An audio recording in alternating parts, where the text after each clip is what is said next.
Hello, friends. Today we are going to talk about vulnerability by different factors, and we are going to understand this concept from the perspective of gender. Okay. Now, this is a topic of your social and behavioral aspects of public health, MPH 202, second year. Now, see, in the previous class, we have described like how health disparities can be assessed in terms of various factors.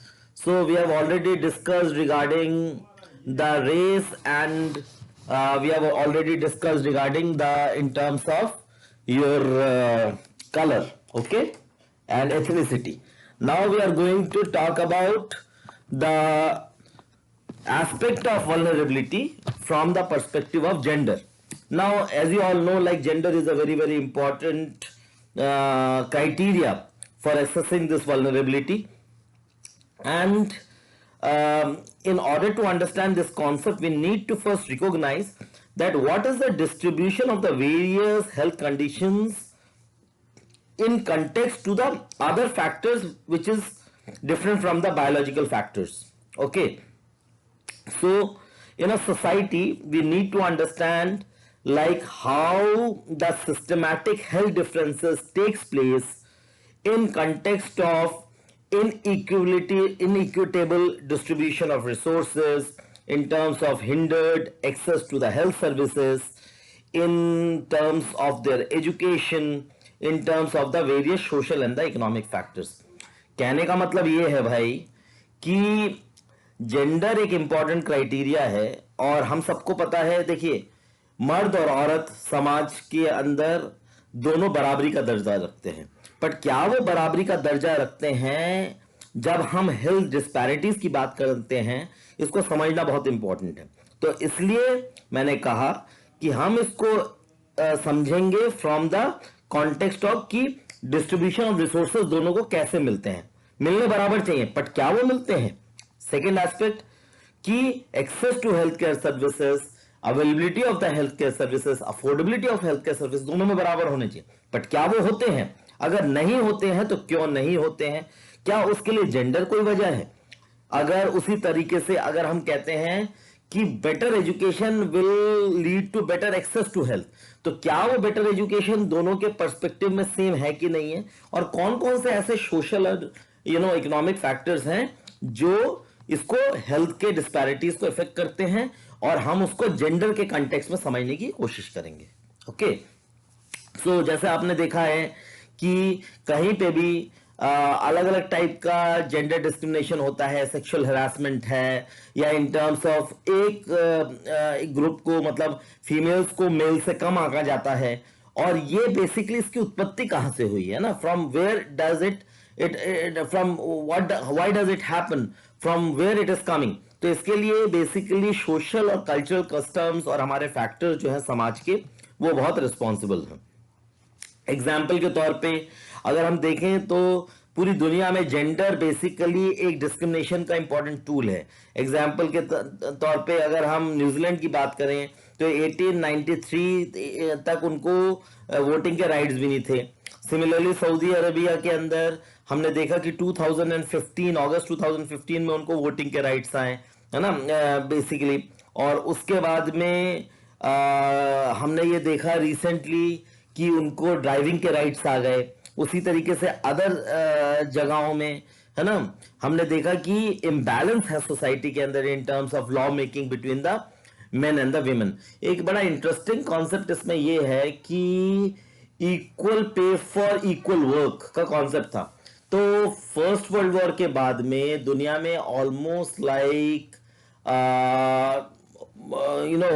2/3 mails की छटनी हो गई because they died because of the war. So as a result of which female had to take those work which were done by men only. सो धीरे धीरे जब उन्होंने अपने आप को उस रूप में ढाला, उन्होंने काम किया, तो बट वहां पे भी फीमेल होने की वजह से उनको कम सैलरी मिले। तो फिर वहां से कॉन्सेप्ट या इस मुहिम की शुरुआत हुई कि equal pay for equal work. तो ये एक इंपॉर्टेंट कॉन्सेप्ट।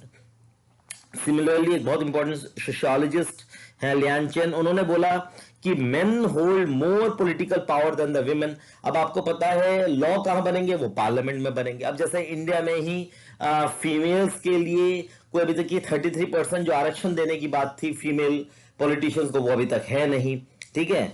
और यूजुअली देखा गया है कि बिकॉज इन सबको करने के लिए एक पॉलिटिकल विल चाहिए।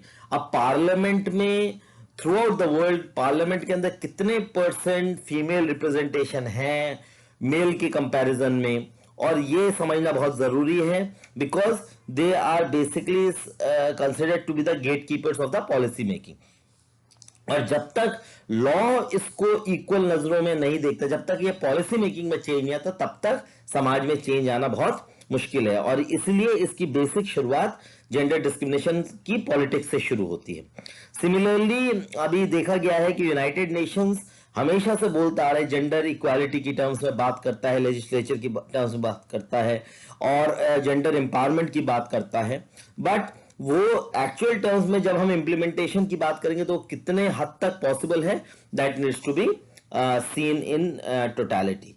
सिमिलरली आप देखिए कि जब हम बात करते हैं हेल्थ डिस्पैरिटीज की, तो हेल्थ डिस्पैरिटीज में हम देखेंगे कि क्या ऐसा है कि females are more prone for certain diseases as compare to males. जैसे यूएस के अंदर कुछ स्टडीज आई जिसमें ये देखा गया कि फीमेल्स में arthritis, asthma, respiratory diseases, kidney diseases, females are more prone, but are they prone because of their genetic factors, or are there any other social and other factors? That means they are not access to healthcare when they actually needed it. Is it like this? और ऐसा भी देखा गया है कि African American women have got substantially, they are more prone for various sort of health disparities as compared to the Caucasian women and men. So ये बहुत एक important aspect है चीजें, और उनके अंदर African women have got a worse health outcomes. So इन इस context में इन सारी चीजों को देखना बहुत जरूरी है। सिमिलरली हमें ये देखना जरूरी है कि इन टर्म्स ऑफ कि हम समाज जो है वो मर्द और औरत को, मेन एंड विमेन को कैसे देखता है।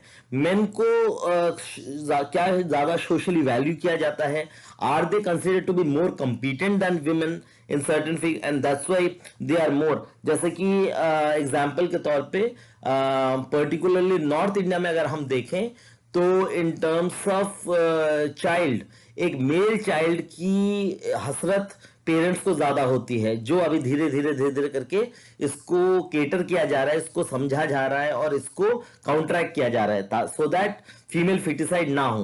बट अगर हम देखें क्या ये समाज में मिट गया है या खत्म हो गया है? नहीं, ऐसा नहीं है। And it can be very clearly emphasised from the fact that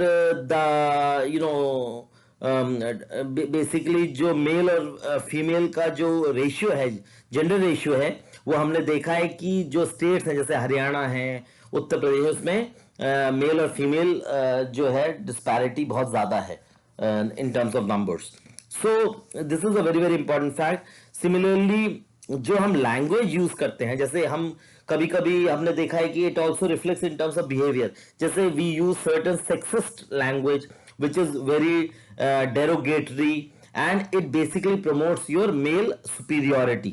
Okay, so that is also not, it is not good in the society that such sort of a language should be used, okay, in a civilized society. Similarly in terms of occupational discrimination, तो हम जब जिस context की बात करते हैं तो context को समझना बहुत जरूरी होता है कि हम जेंडर को किस पर्सपेक्टिव में देखने की कोशिश कर रहे हैं वल्नरेबिलिटी के हिसाब से। So it can be understood from the concept of your genders are unequal. That means अगर मैं इसको बोलूं कि देर आर जो नॉर्म्स जो हैं मेल और फीमेल बराबर होने चाहिए, but there are unbalanced norms in terms of role and relationship, और in terms of, I would say, males are more privileged than the women, or women are more privileged than the men. That has to be understood.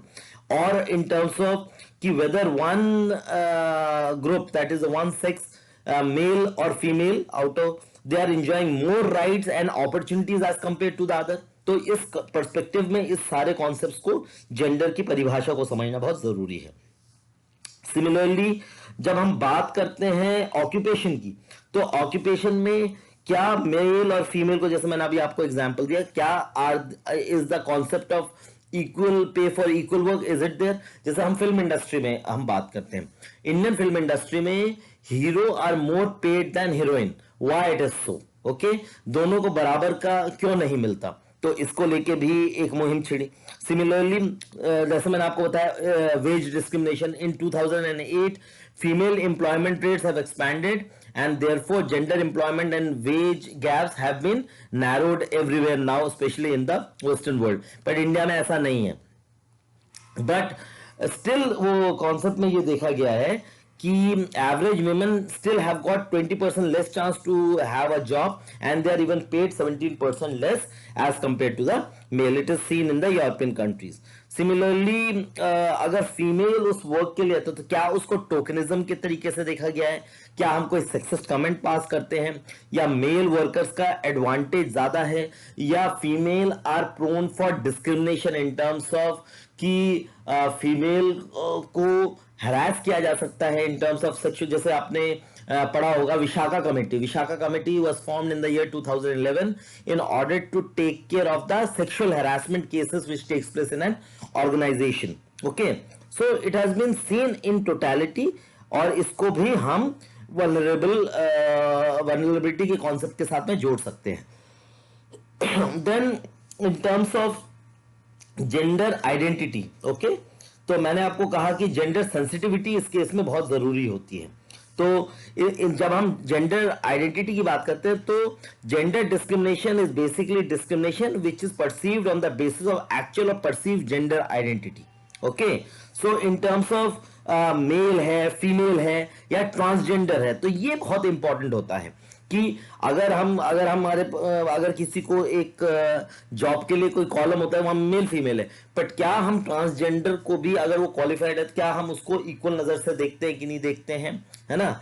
और उसके case में क्या हम उनको equally treat करते हैं work place में? क्या हम उनके साथ में पक्षपात नहीं करते? Don't we discriminate them in terms of their sexuality? So this is very very important, और इसलिए अमेरिकन लीगल सिस्टम्स में इस तरीके का प्रावधान है कि all have to be treated equally.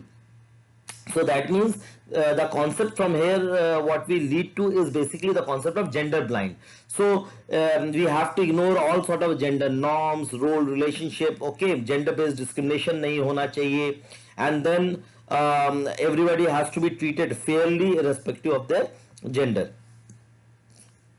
जो थर्ड इसका डायमेंशन है जो समझना है वो है जेंडर सेंसिटिविटी के कंसेप्ट में, और इसलिए हम यहाँ पे ट्रांसजेंडर डिस्क्रिमिनेशन की बात करेंगे। तो जेंडर सेंसिटिविटी के कंटेक्स्ट में अगर मैं बात करता हूं तो we have to see that inequality should not be generated by unequal norms, roles और relationship, okay, as well as वो इस तरीके से नहीं होना चाहिए कि हम किसी भी जेंडर को डिफर करते हैं in terms of the social expectation. See, as far as the society is concerned, society के सोचने का बहुत एक फिक्स नॉर्म है। इंडिया में अभी भी ये चीज नहीं है, बट वेस्टर्न वर्ल्ड में एलजीबीटी कम्युनिटी को basically after a long struggle they have been given certain sort of rights which they are enjoying, which is not very common in the Indian society at present. So that's why जो equal opportunity commission जो है, they have said that the discrimination against a transgender person is basically discriminating against sex. So that's why you can see कि as you can see from this slide, for different types of discrimination is being faced by the transgender community in terms of self or social discrimination. As you can see, they can't change their gender on their IDs. The first impression is their family feel ashamed and they are rejected by their families. The majority of them, almost like 19% have experienced homelessness, and then the 19% have also been refused medical care, and 47, a huge, almost 50% of them have tried to attempt suicide. So just so much is the issues regarding, so they are not considered on the basis of the work they are able to do, but they are considered from the perspective of what they are being thought in terms of society. And similarly, you know, there are transformative norms, जहाँ पे gender norms ये देखा गया है कि ये mail की specific needs हैं, ये फीमेल की स्पेसिफिक नीड्स हैं, ये causes of gender based health inequalities के इंपॉर्टेंट कॉजेस हैं. So you know, transformative gender factor is a very very important because it gives access to who has the control and whether the accessibility to the resources is the same in both terms or not. जैसे India के context में अगर हम बात करें तो हमने ये देखा है कि इंडिया में 27% of the girls, okay, they are married by the age of 18, ये societal norms, and 57% of them get married by the age of 15. अब ये यूनिसेफ की 2017 की रिपोर्ट है. नाउ ये कि ऐसा क्यों है, women have got a low status as compared, जबकि ग्राम में अगर आप देखिए, गांव में जाएं तो they are doing the household chores, they are participating equally in agricultural fields. In fact घर के मर्द जो है वो बाहर बैठ के ताश खेल रहे होंगे, and their female work for you know are going to the fields, और वो वहां पे जाके गेहूं की कटाई कर रही हूँ. But irrespective of all doing all these things, irrespective of that, they are not considered equal to them. So this is very very important. That's why it has been said that in India female basically face double discrimination being the members of a, and especially if you are a member, already you are a female, and on top of it, if you are a female of a specific caste, you belong to the SC ST category, or you do not belong to the upper class or a particular ethnic group, so you experience more type of a gendered vulnerabilities. So that is similarly maternal mortality rate. And I will give you a very very important example. Organ transplantation के ऊपर एक research study हुआ, तो देखा गया कि females even तो उनको भी किडनी ट्रांसप्लांट की जरूरत थी, but they were given less priority in the families as compare to the male. जैसे फैमिलीज में ये कंसिडर किया गया कि मेल अगर फादर है, भाई है, तो क्योंकि उनकी जिंदगी की ज्यादा वैल्यू है, क्योंकि उनको आगे चल के they are the bread earners, है ना, ये समझा गया कि फीमेल ने ज्यादा सैक्रिफाइस कर दिया, या फीमेल ने बोला कि हमारी एक किडनी ले ली जाए, हम तो ऐसे भी जी लेंगे. So you know that sort of you know mindset और biasing is there in the society. तो हमने जैसा भी बात की कि मैटरनल मर्टेलिटी रेट में 2014-16 में almost like 130 deaths per lakh live births is there now, which has been reduced to 122, but still according to the norms it is still high. So and you can see from this slide कि अगर females के against में अगर हम crime देखते हैं तो आप देखिए जो पर्पल में ये जो फिगर्स हैं, यू सी दी स्टेट्स हैं, राजस्थान को आप देखिए, है ना, तो राजस्थान में जो 70 to 90 का नंबर है out of every lakh population females के अगेंस्ट में. और इसका बड़ा क्लियर एग्जांपल आप देखिएगा कि आप क्राइम पेट्रोल अगर कभी देखते हैं तो उसमें फीमेल के अगेंस्ट में जो एट्रोसिटीज होते हैं, चिल्ड्रन के अगेंस्ट में एट्रोसिटीज होती हैं, वो इन स्टेट्स में बहुत ज्यादा. सिमिलरली अगर आप देखिए वेस्ट बंगाल में देखिए, है ना, अगेन ये it is quite high. Odisha it is quite high. Then आप ये साउथ के रीजन्स देखिए, यहाँ पे आपका 55 to 70 की का नंबर है आउट ऑफ पर लैक. सो बट अगर आप इसे नॉर्थ ईस्ट के अंदर आप देखिए तो इट इज लो, बिकॉज वहां पे मेट्रियार्कल सोसाइटीज होती हैं, and they are similarly use see in terms of Tamil Nadu. Okay, so it is. अगर सिमिलरली आप अगर इसको आप कंपैरिजन करें डाउरी डेथ रेट से, so you see Uttar Pradesh, Bihar, now see it is almost like 1.1 to 1.4, it is quite dark, okay, as compared to the other states. So this is the type of, you know, discrimination which is being seen in the society.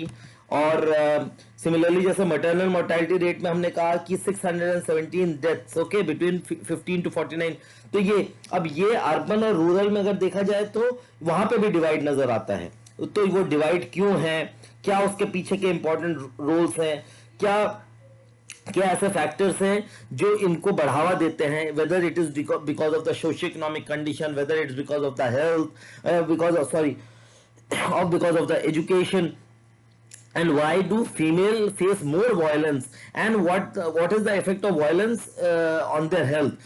So during the infancy stage and the growing years, how they are treated in the family, how they are being feared by the family members, what are the impact of the infanticide, neglect of the nutrition needs. जैसे अगर एक अगर दूध का glass होगा तो बेटे को दूध का ग्लास मिलेगा पर बेटी को नहीं मिलेगा. बेटी को बचपन से ही ये सिखाया जाता है कि भाई आप सिलाई कढ़ाई सीखो, आप बर्तन धोना सीखो कि कल को दूसरे के घर जा रहे हैं. सो these sort of things do have changed in the society, but still it is quite rampant in the Indian societies and especially in the North Indian belt. Of course ये भी एक research का विषय है कि how do the North Indian states fare from the South Indian states, whether the impact of education is there, how the east of India is very different from the west of India. So these things can be. And similarly gender के perspective से हम ये देखते हैं कि females have to face lot of violence due to the unwanted pregnancies because of the domestic violence, sexual abuse at work place, जो मैंने आपको एग्जांपल दिया था. सेक्सुअल वायलेंस बहुत है, मैरिटल रेप्स का इशू है, ऑनर किलिंग्स का है. तो these are all gender based vulnerabilities. In terms of literacy level, as you can see, अभी एट प्रेजेंट जो 2000 एंड एनएसएसओ का जो डेटा है 17-18 का, उसमें इंडिया का जो लिटरेसी लेवल है दैट इज 73.2%, जिसमें males literacy is 81.5 and female is 64.6. So there's a gap of almost like 17%. When if you see compare from 2001 to 2011, see you can see over here the males were 82% and females were 65%, and again in 2001 it was 75 and 52. So it has slowly and steadily decreasing, but then still a huge gap of 17% is there. Similarly in terms of gender inequality, UNDP की जो report थी 2012 की, out of 148 countries 132वें rank में India आता है इन terms of, मतलब हम females को वो इज्जत नहीं देते. देखिए कागजों में माता बहन को देवी का रूप देना या कागजों में बोलना या उनकी इज्जत की बात लिखना बहुत आसान होता है, but in terms of actually respecting them, actually valuing them is altogether different ball game. Similarly World Economic Forum में out of 136 countries gender gap India के अंदर 101 है ना, we come at 101 position.